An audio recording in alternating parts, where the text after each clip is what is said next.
In today's video, I'm going to teach you how to create a new signature in Gmail. By the end of this walkthrough, you'll know exactly where to go, what to click, and how to set up a clean, professional email signature that appears automatically when you send messages.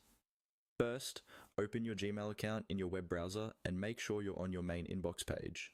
To get started, look to the upper left corner and click on the Compose button.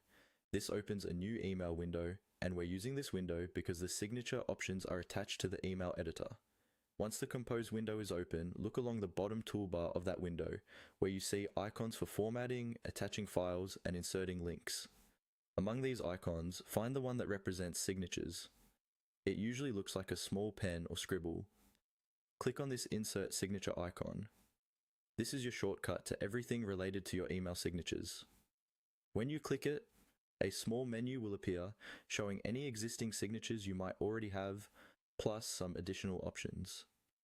From this menu, select Manage Signatures.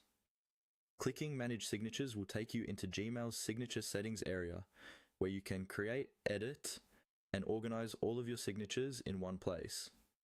In the Signature Settings page, look for the option to create a new signature.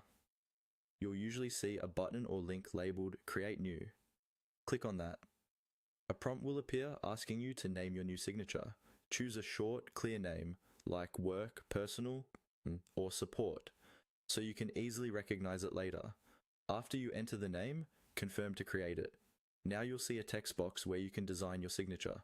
Type in the information you want to include, such as your full name, job title, company, and any relevant contact details or website links. Use the formatting tools above the box to adjust fonts, add line breaks, or include a simple logo or image if you prefer. Try to keep it clean and easy to read. Finally, below the signature editor, you'll see options to choose when this signature is used.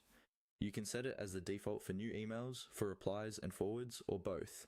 Select the options that fit how you plan to use this signature, then scroll down and save your changes. Once that's done, close the settings. The next time you click Compose, Gmail will automatically insert your new signature into the message, ready to send.